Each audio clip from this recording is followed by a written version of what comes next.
Good afternoon, sir. Good afternoon.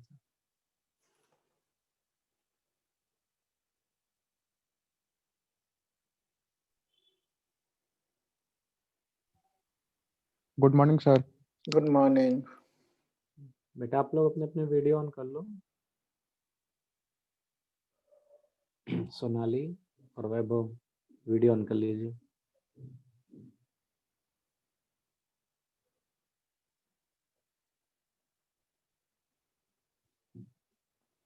Sonali, video on करिए बेटा. We will start the class then.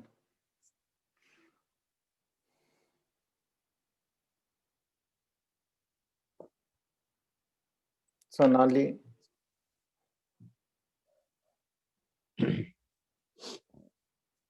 आवाज नहीं आ रही बेटा सोनाली आपको? मैं भी बोल रहा हूँ, सर भी बोल रहे हैं, आप सुन नहीं रहे हो। लेट कर रहे हो बिना मतलब में। आप क्लास में नहीं हो क्या सोनाली? पता नहीं चल रहा इनका तो। Okay. So I'll check in another 2-3 minutes. Otherwise, I'll have to remove you, Sonali. Please Okay, sir. switch on the video in 2-3 minutes. Okay. Let's get started. ठीक है, तो आज we will finish off this discussion. Okay. फिर कल से we will start the chapter wise revision, starting from the first chapter. एक एक करके शुरू करेंगे सब चीजें. ठीक है. ठीक है. So let's do these questions. Again, a very, very easy question. If y is equal to sin x minus cos x, then which of the following is true? Okay. So we just have to form a differential equation. Okay. So the first thing is differentiate it once. dy by dx is equal to cos x plus sin x is cos x and minus cos x का minus sin x plus sin x plus sin x हो जाएगा. ठीक है. तो अभी भी ये form तो आई नहीं, तो let's do it again. Okay. minus sin x plus cos x sin x plus cos x. Okay, but this is equal to should be minus y, right? This is yes equal sir. to minus y, so it means we can bring the y on this side and it will become, which is the first option given to us. Okay, so this was a very easy question. Okay, let's move on. How would we do this question?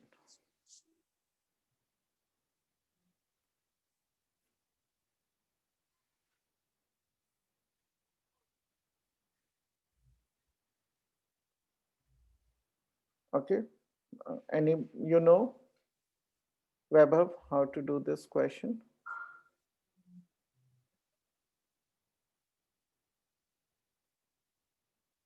What would be the best way of doing it? Sonali, your video is still not on.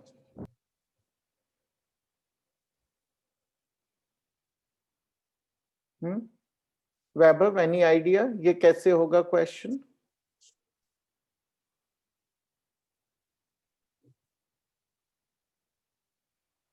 देखिए एक एक number का question है तो बहुत मुश्किल तो है नहीं ये क्वेश्चंस, राइट? तो आपको ये सोचना है कि अगर ये डिफिकल्ट दिख रहा है तो कुछ ट्रिक होगा. That is the way to look at 1 mark questions. ठीक है ना. 2 पेज का सॉल्यूशन तो होगा नहीं, है ना. तो इंटीग्रेशन बाय पार्ट्स या वो सब करने की तो जरूरत नहीं होनी चाहिए. कैसे होगा ये? देखिए ex कॉमन दिख रहा है, e raise to the power x को तो ले ही लीजिए अलग. ठीक है. We will get 1 by x minus log 1 by x. ठीक है. What is this? Minus log x.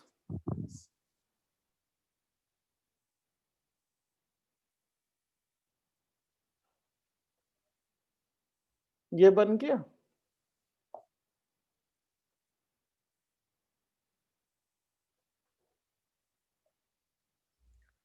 अब बताइए अब क्या हो सकता है?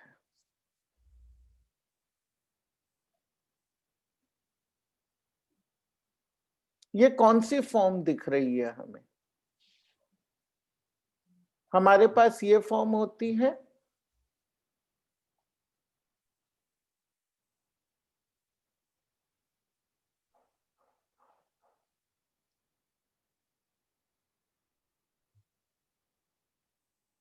ये स्टैंडर्ड फॉर्म है,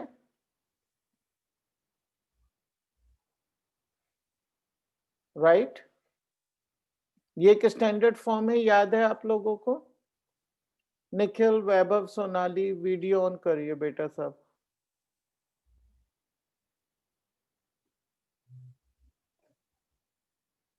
Nikhil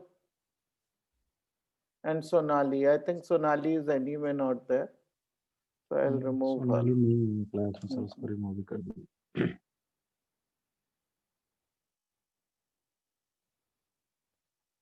निखिल अपना वीडियो ऑन करिए।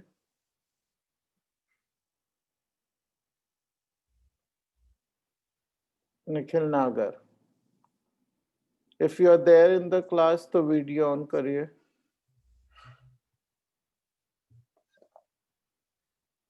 ओके, ठीक है। तो ये हमारा एक स्टैंडर्ड फॉर्म होता है, ये इसी फॉर्म में आ गया। log x का डिफरेंशियल जो है 1/x होता है, राइट? तो ये हमारा fx है।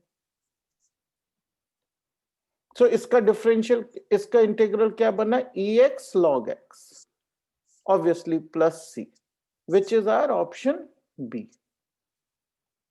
ठीक है, तो ये जो क्वेश्चन है एसेंशियली, ये तो मैं लिखने के लिए इतना लिख रहा हूं, समझाने के लिए। अदरवाइज जब ये ऑब्जेक्टिव क्वेश्चन है तो ये मेंटली आपका आंसर आ सकता है with in about 20-30 seconds। Differentiate the following function. How will we do this one?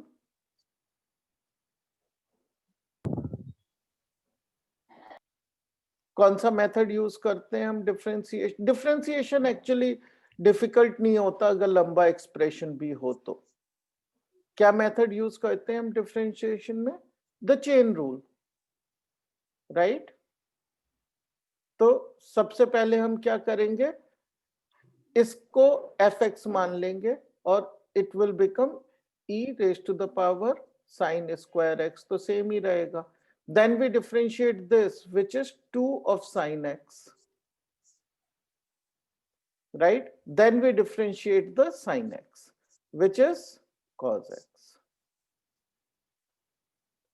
right? And this is sin 2x.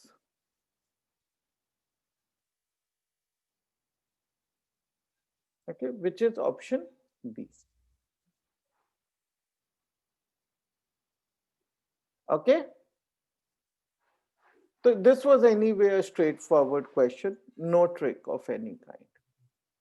Which of the following functions is an increasing function?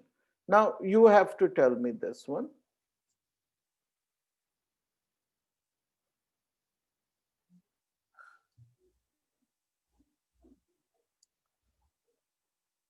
कैसे करेंगे? Nikhil, Saurabh, video on रखिए अपना। वैभव got dropped out, I don't know why, but Nikhil and Saurabh video on करिए। निखिल भी छोड़ निखिल भी गायब हो गए। सौरभ, you are गायब there, उनको। you have to keep your video on. Serious ही नहीं है स्टूडेंट्स पढ़ने के लिए। और ये तो मैं प्री बोर्ड का पेपर डिस्कस कर रहा हूँ और actually the performance was pretty bad, so I thought कि I'll discuss। सब questions बहुत बेसिक हैं, कॉन्सेप्ट्स क्लियर होंगे तो आप इनको इजीली कर सकते हैं। Saurabh, are you there? मतलब मैं फिर खाली क्लास को पढ़ा के तो फायदा नहीं है ना, फिर तो सारे बातें कर लेंगे इधर उधर की, फिर क्लास करके क्या फायदा है, स्टूडेंट्स नहीं होंगे। वैभव तो ले रहा था सीरियसली क्लास, वैभव को लग रहा है कुछ नेटवर्क इशू हो गया। सौरभ, आर यू देयर ये और बस ज्वाइन कर। Sir yes sir. हाँ, तो वीडियो ऑन रखिए बेटा, हमें वरना पता ही नहीं चलता है कोई है या नहीं है। वीडियो ऑन रखिए। ठीक है, तो इस क्वेश्चन को करने के लिए अगर आप वो इंक्रीजिंग फंक्शन की तरह करेंगे, ठीक है, कि डिफरेंशिएट करो, हर एक पॉइंट पे देखो क्या है, तो थोड़ा सा आपको ये मुश्किल लग सकता है, लंबा क्वेश्चन लग सकता है, राइट। लेकिन ये हम अपनी जनरल नॉलेज पे करेंगे, जितना हम क्लास 12th में फंक्शंस के बारे में पढ़ते हैं उसके बेसिस पे डायरेक्टली करना आना चाहिए हमको कि ये क्या है, ये ऐसे होता है फंक्शन, ये तो पता होना ही चाहिए, यू शेप का स्टैंडर्ड फंक्शन है। और ये क्या है, ये है x+1 का होल स्क्वायर, तो ये भी यही शेप है। और x³ की क्या शेप होती है, ये होती है, राइट, थोड़ा सा इससे ज्यादा शार्प, ओके, ऐसे होती है x³ की shape.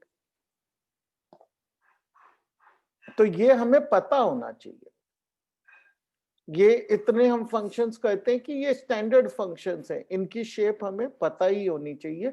Clearly this is an increasing function, okay, so x³ is the increasing function. This we should know from our knowledge in general. ठीक है, इसमें सॉल्व करने की जरूरत नहीं है, सॉल्व तो एक एक को करेंगे तो टाइम लगेगा ही।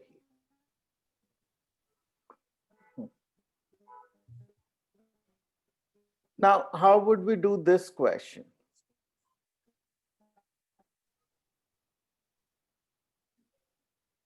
देखिए अगेन एकदम स्ट्रेट फॉरवर्ड क्वेश्चन है कि हम इसे -π से π तक स्प्लिट कर लेंगे, प्लस π से लेकर 3π तक कर लेंगे।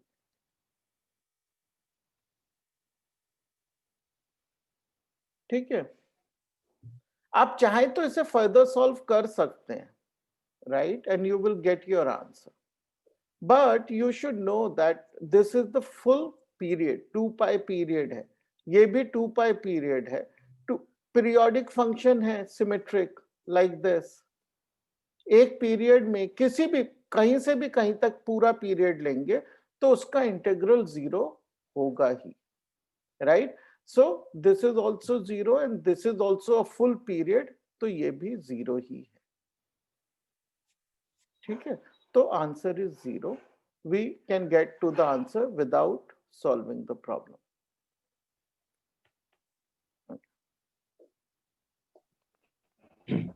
सर इसे एक और बार बता दो। वीडियो, अरे जल्दी पढ़े। कार्तिक वीडियो ऑन कर लो बेटा अपना, सौरभ कार्तिक दोनों वीडियो ये वाला ना, देखिए इसको या तो आप यहीं से देख लीजिए कि ये 4π है, इसका जो इंटरवल है, right. Yes sir. 4π is what? 2 periods, 2 complete periods of the sin x function. और sin x फंक्शन तो सिमेट्रिक हो गया इसके अराउंड, मतलब जितना ऊपर जाता है उतना ही नीचे जाता है, तो sin x का उसके एक पीरियड में इंटीग्रल 0 होता है, ये हमें याद होना चाहिए ये बात। cos x का भी 0 होता है, tan x का भी 0 होता है, राइट, विद इन 1 पीरियड। तो ये 2 पीरियड में भी 0 होगा, 3 पीरियड में भी 0 होगा, राइट। लेकिन ऑब्वियसली अगर ये लिमिट्स में अलग करके इसको 2π कर देता तो -π to 0 जो है वो आपको कैलकुलेट करना पड़ता, ठीक है ना, क्योंकि तब जो -π to 0 साइन होगा वो ये वाला एरिया होगा, नेगेटिव एरिया, ये तो कैलकुलेट करना पड़ेगा। Obviously that's not a difficult calculation, but yes sir. इस केस में calculation is not needed, from the symmetry of the function you should be able to answer it straight away, ठीक है ना। इसीलिए सर जो कल से चैप्टर वाइज कराओगे?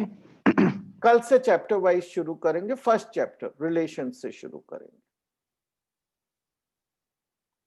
ठीक है। We will do theory also, we will do some questions also, okay. Full revision we will do from tomorrow, okay. तो ये क्वेश्चन ऐसे, अब ये बताइए कैसे होगा।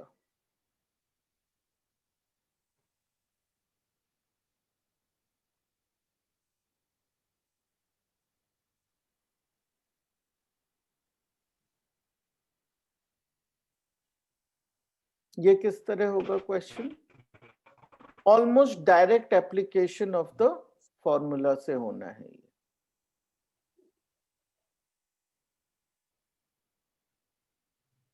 ओके, सो केवल we will first do the completion of square.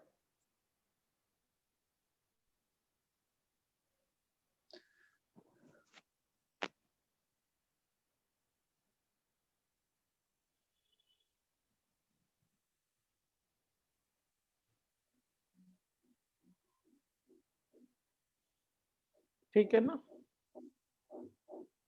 So Yes, sir. this thing is our, you could call it whatever y, and this is the a, right? So now you can apply the formula directly, क्योंकि इसका जो differential है वो 1 ही होता है, right? So we can directly do the substitution, no need to show the substitution, and this is the formula, right? So we will just use the formula.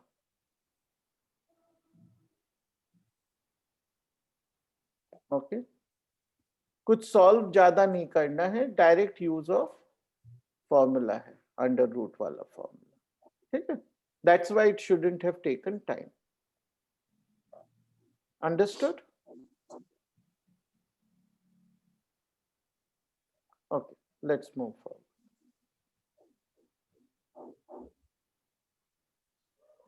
How will we do this one now? अब देखिए, ये जो है, ये function जो है ये हमेशा पॉजिटिव होता है, राइट? ये फंक्शन हमेशा पॉजिटिव होता है, तो जो ट्रिक हमने साइन एक्स वाले में लगाई थी वो तो लगी। सर इसमें कॉस, सर एक्स की जगह सर पाई माइनस एक्स रख के जब कर लेंगे ना। ओके, उससे क्या फायदा होगा आपको? वो कर सकते हो, लेकिन उससे कोई हमें फायदा नहीं होगा इसमें ज्यादा, यस सर, कोई है ना? तो ये स्ट्रेट जैसे बिना कुछ ज्यादा इसमें प्रॉपर्टीज हमें यूज करनी नहीं है, ठीक है? साइन कॉस स्क्वायर है तो उसको cos 2x वाले में लिख लेंगे,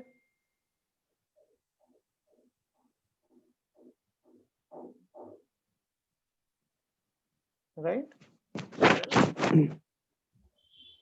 ठीक है, अब हाफ तो बाहर ले लिया, इसका इंटीग्रल क्या होगा? cos 2x का sin 2x by sine 2x upon 4 हो जाएगा सर ये तो। हाँ, वो हाफ बाहर ले लिया है मैंने, ठीक है ना? और 1 का होगा 1 का x, ठीक है ना? और ये इंटीग्रल है 0 से पाई तक। Now let's just put our values. Pi रखा, sin 2 पाई क्या होता है? 0, तो 0 Right? ही आ जाएगा सर ये। नहीं, x की जगह पाई आएगा ना? नहीं, हाँ हाँ, सर वो तो सही है, मैं इसकी जगह कह पहले रहा था। वाला, हाँ, पहला 0 आ गया, हाँ फिर प्लस पाई आया, फिर साइन 0 फिर से 0 हो गया, -0, माइनस x की जगह भी 0 है, -0। Okay, so the answer is π/2। Okay, straight third वाला फॉरवर्ड सॉल्व करना था, कोई ट्रिक, बिल्कुल कोई ट्रिक नहीं है। Okay, let's move on.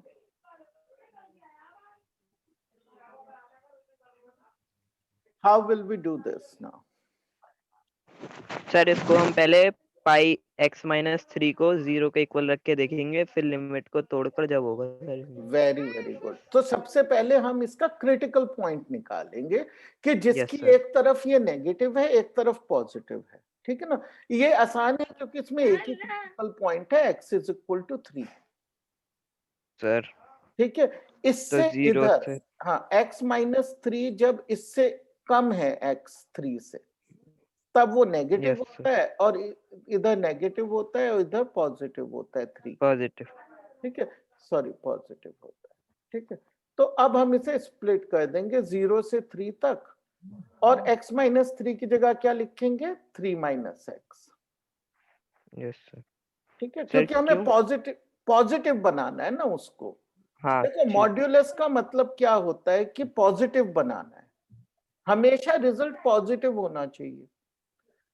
तो वो पॉजिटिव हम किस तरह से बनाते हैं कि हम क्रिटिकल पॉइंट्स ढूंढ लेते हैं, और क्रिटिकल पॉइंट्स ढूंढने के बाद जिन पोर्शंस में, जिन इंटरवल्स में वो नेगेटिव है, तो उसको हम खुद उल्टा करके, यानी कि खुद यस उसको सर। -1 से मल्टीप्लाई करके पॉजिटिव बनाते हैं। ठीक है ना? ओके। अगर आप इसको ग्राफिकली समझेंगे तो ये फंक्शन क्या है x-3। देखिए जो x-3 है वो फंक्शन तो ऐसे जा रहा है, ये है फंक्शन की लाइन, और x-3 का जो मॉड्यूलस है वो क्या होगा, वो फंक्शन ऐसे जाएगा, पॉजिटिव साइड में तो सेम ही है, लेकिन यहाँ पे इसका मिरर इमेज होगा, 3 से जाएगा ये -3। ठीक है ना? तो ये रेड वाला जो बना हमारा, ये x-3 मॉड्यूलस बना फंक्शन। ठीक है ना? लेकिन मॉड्यूलस हमें समझ नहीं आता, तो हम करते क्या है कि हमने यहाँ पे ब्रेक कर दिया इसको, यहाँ पे तो सेम फंक्शन है, और यहाँ पे हमने ये वाली लाइन बनानी है। ये लाइन क्या है एक्चुअली, ये वाली जो लाइन है negative of this line, right, which is 3 - x। Okay, इस लाइन को हमने उल्टा किया, तो हमने अब इसको अलग से इंटीग्रेट करेंगे, इतने पोर्शन को, और इतने पोर्शन को अलग से इंटीग्रेट करेंगे, राइट। So yes sir. ये 3 - x हो जाएगा with in the first interval, और plus, sorry, 3 to 6 now is the original one, right? तो बस अब हमें क्या लिखना है, 3x - x² / 2 limits are 3 to 0 plus, sorry, 3 to x, 6.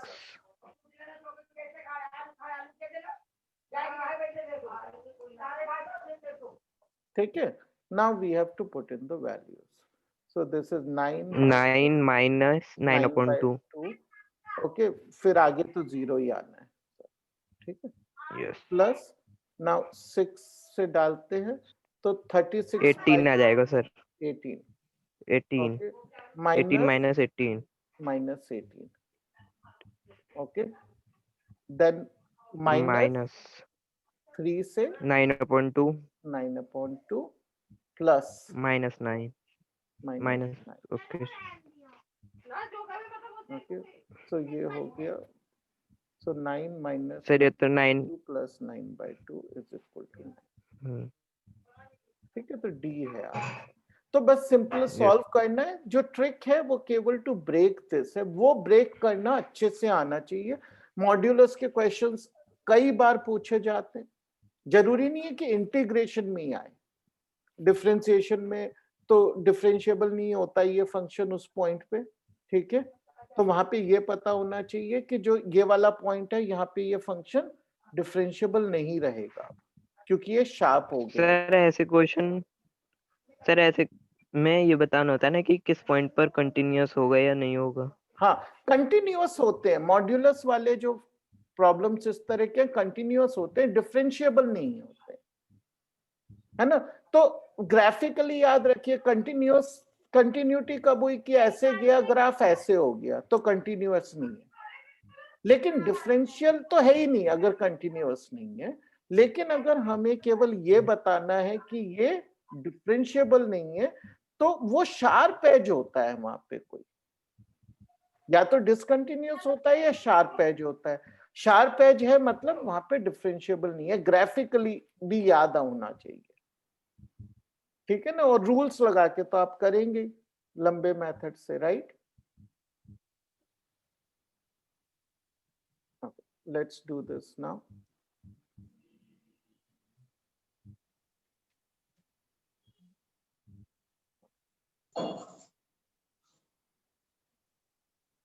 The differential equation given below has the order and degree defined as. तो सबसे पहले क्या चीज देखनी पड़ती है हमें ऑर्डर देखने के पहले? ऑर्डर देखेंगे, डिग्री देखेंगे? सर इसका ऑप्शन है सी। Okay, very good. लेकिन सबसे मैं जो पूछ रहा सर हूँ डी है सर। अच्छा कोई बात नहीं, पहले हम पहली चीज देखते हैं कि ऑर्डर पहले देखना चाहिए या डिग्री पहले देखनी चाहिए। Sir order. सबसे पहले ऑर्डर देखेंगे। ऑर्डर का मतलब जो हाईएस्ट ऑर्डर ऑफ डिफरेंशियल है, पावर कोई भी है, ठीक है? Yes sir. Highest order of differential यहाँ क्लियरली ये है, फर्स्ट वाला सर। ठीक है? तो अब ये तो हो गया और इसका ऑर्डर जो है 3 हो गया, राइट? तो ऑर्डर इज इक्वल टू 3, ये तो लिख ले। अब डिग्री देखनी है, ठीक है? तो डिग्री क्या है? जो हाईएस्ट ऑर्डर है उसकी पावर, ठीक है? लेकिन वो काफी नहीं है देखना, हमें 2 चीजें देखनी है।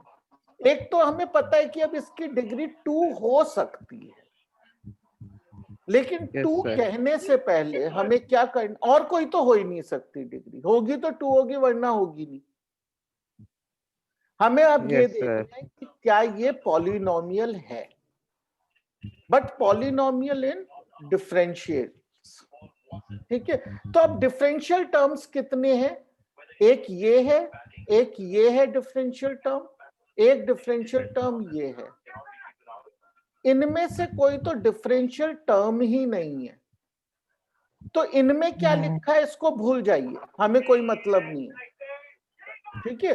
केवल देखिए डिफरेंशियल टर्म की पावर 2 है, यहाँ पे पावर 3 है, यहाँ पे पावर 1 है।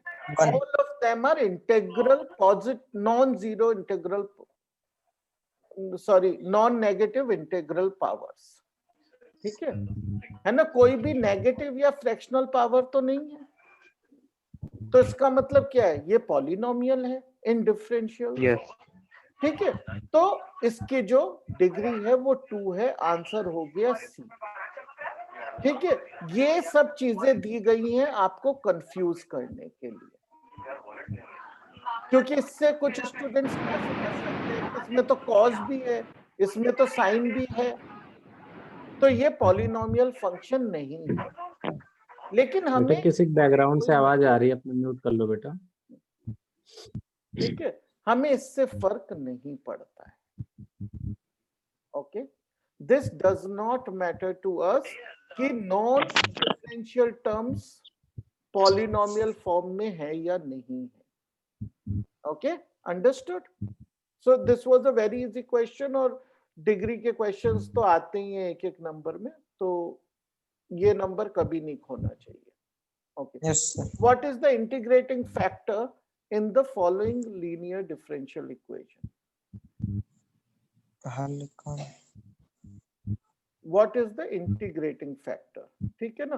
तो dy by dx plus py, okay, y is equal to q, ठीक है? ये होता है, तो क्या होता है फिर हमारा इंटीग्रेटिंग फैक्टर?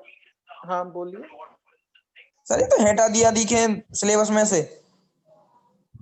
इंटीग्रेटिंग फैक्टर नहीं है सर। नहीं हटा, इसके जो दूसरी फॉर्म है वो हट गई सर। एक फॉर्म है और वो कोई फर्क, वो दोनों फॉर्म्स एक ही जैसी होती हैं, कोई आपको कोई फायदा नहीं हुआ उसके हटने से। सर इंटीग्रेटिंग फैक्टर निकलता है ई integration P dx,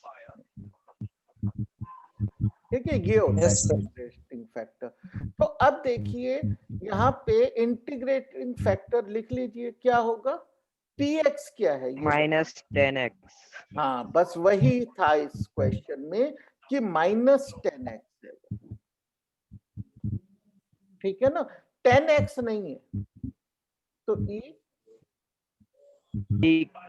-log x आ जाएगा sir, -log sec x, log sec x। Sir minus नहीं आएगा? हाँ माइनस आ गया, बिल्कुल आएगा। तो फिर ये क्या बन गया? sec x minus sec x। Log sec x का माइनस क्या होता है? Log cos x, right? sec x 1 by cos x होता है, तो यस साइन हट जाएगा और लॉग, यस सर सही और ऊपर आ अब जाएगा ये क्या होता है? ये होता है cos x, cos x cos x, तो cos x हो गया इसका इंटीग्रेटिंग फैक्टर। ठीक है ना? ये हो गया इसका इंटीग्रेटिंग फैक्टर। और ये तो देखिए आप देख ही सकते हैं कि ये तो गलत है ही, प्लस सी तो होता ही नहीं इंटीग्रेटिंग फैक्टर, नहीं सर, है ना? तो कुछ चीजें तो आप पहले नहीं। ही एलिमिनेट कर सकते हैं। ओके, इसमें जो ट्रिक था बस वही था, कुछ स्टूडेंट्स 10x लिख देते हैं, वो माइनस पे ध्यान नहीं देते। The solution to the given differential equation is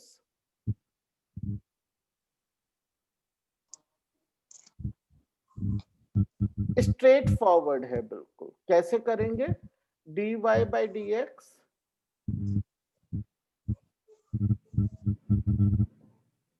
is equal to y square, ठीक है? तो dy by y square कर लीजिए, इसको सेपरेबल है, is equal to dx अब सर दोनों इसको का डिफरेंस इंटीग्रेशन इंटीग्रेट करना है तो क्या आएगा ये? तो इसका हो माइनस जाएगा 1/1 y is equal to is x equal to plus x c, x plus plus c और इसे सर इधर उधर ठीक है?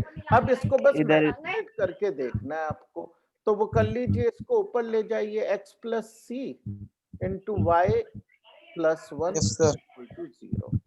तो is equal to 0 ठीक है, स्ट्रेट फॉरवर्ड क्वेश्चन था, कुछ ज्यादा सोचना ही नहीं है। चलिए आसान है ठीक है, तो मेरे ख्याल से yes, these were the only questions that we had in our pre board. ठीक है, तो सारे क्वेश्चंस डिस्कस करे हमने प्री बोर्ड में जितने भी आए थे। ऑब्वियसली वो लंबे लगे क्योंकि मैंने लंबे एक्सप्लेनेशन के साथ आपको समझाए हैं, but I have also told you the quick short ways of doing it. ठीक है ना, क्योंकि ऑब्जेक्टिव क्वेश्चन ही होते हैं जहां पे आप असली टाइम बचाते हैं अपना, उसके ना आपको स्टेप्स दिखाने हैं ना कुछ करना है। अगर आप जल्दी सर हो गए मतलब। हाँ, ये हो गए। कल से हम चैप्टर वाइज रिवीजन शुरू करेंगे from the very first chapter.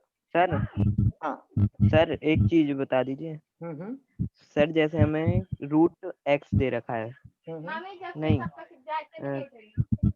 Root x दे रखा है, हम उसका इंटीग्रेशन करते हैं तो उसका तो हमें पता है डायरेक्ट। अगर किसी का अगर हमें नहीं पता होता तो हम उसे 1/2 लेकर n+1 वाले फॉर्मूले से करते हैं। फिर सर उसमें अगर जैसे हमें वो दे रखे होते हैं, क्या लिमिट दे रखी होती, तो उसे हम कैसे सॉल्व करते हैं?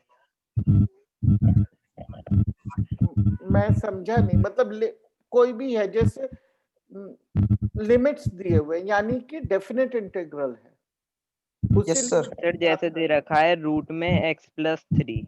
हाँ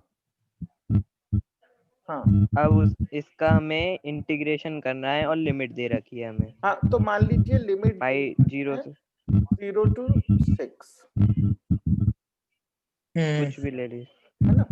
तो अब इसको फिर सर जब हम इसका इंटीग्रेशन, हाँ, तो इसको करने के दो तरीके होते हैं। ठीक है, एक तो क्या है कि आप जब सब्स्टिट्यूशन करो पहले इसको सॉल्व कर लो, लिमिट्स भूल जाओ और इसको सॉल्व कर लो, एक तो तरीका ये होता है। हाँ सर, ठीक है, और बाद में जब रीसब्स्टिट्यूट कर लिया, वापस x के फॉर्म में रिजल्ट आ गया, तब आप लिमिट्स लगा दो। ठीक है, दूसरा क्या होता है, जब आप सब्स्टिट्यूशन कर रहे हो उसी समय लिमिट्स को चेंज कर दो, वो ज्यादा अच्छा तरीका है। जैसे अभी करके देखते हैं कि हमने अब सब्स्टिट्यूशन क्या करेंगे, t is equal to x+3, x+3, तो dt is equal to dx आएगा। लेकिन जो t है वो x+3 है ना, तो अब हम क्या बना रहे हैं, ये हमारा इंटीग्रल देखिए क्या बन गया, यहाँ पे तो बन गया √t dt। अब लिमिट्स देखिए, लिमिट क्या है, t is equal to x+3, तो लिमिट बन गई 3 से 9 तक। यस सर 3 से 9 राइट। तो अब सर ये आप, पुट करनी है। हाँ अब आप इसको सॉल्व करोगे ना तो आपको वापस x पे आना ही नहीं है, आप यहीं के यहीं सॉल्व कर सकते हो, क्योंकि डेफिनेट इंटीग्रल्स में जो वेरिएबल है वो डमी होता है, it's only used to represent. Finally तो न्यूमेरिकल आंसर ही आना है, ठीक है ना, वेरिएबल की फॉर्म में तो आना नहीं है। तो इसमें सर मैं ऐसा नहीं कह रहा, जैसे ये रूट टी दे रखा है, फिर रूट टी को हम 1/2 लिख देते हैं, टी की पावर 1/2। हाँ। सर लिखिए एक बार आप, मैं बताता हूँ। 1/2, फिर अगर हम इंटीग्रेशन करते हैं तो n+1 वाले फॉर्मूले से करते हैं।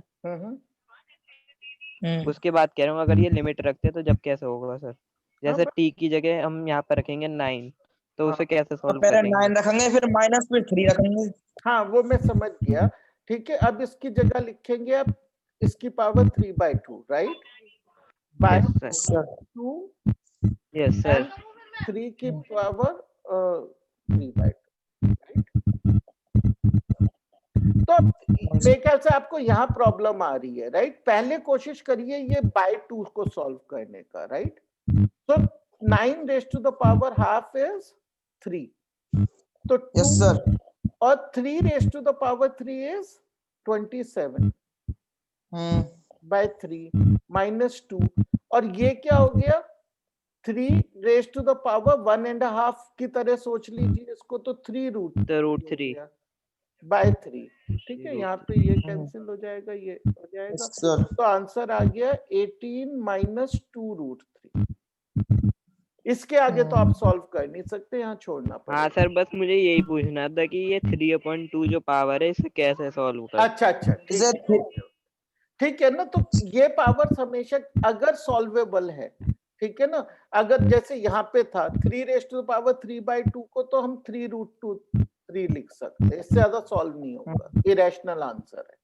लेकिन अगर 9 raised to the power 3/2 था, हम इसको 27 लिख सकते हैं। अंडरस्टूड ना? हाँ बोलो अबे। सर जैसे 9 की पावर 3/2 है, हम सर इसे 3 का स्क्वायर भी तो लिख सकते हैं 9 को। हाँ वही किया गया है। इसको आपने कैसे लिखा ना कि 3 raised to power 2 है, तो आप इसको 3 का स्क्वायर into 3/2 करा, तो वो 2 से 2 कैंसिल। हाँ, तो 3 raised to power 3 आ गया। 3 3 होती है 27, 27। यस सर, आ गया। अंडरस्टूड ना? यस सर, ओके ओके, ठीक है। तो कल से हम चैप्टर वाइज रिवीजन शुरू करेंगे। We are done with today's. Okay sir 1 chapter करेंगे, ठीक है, see from relations and functions,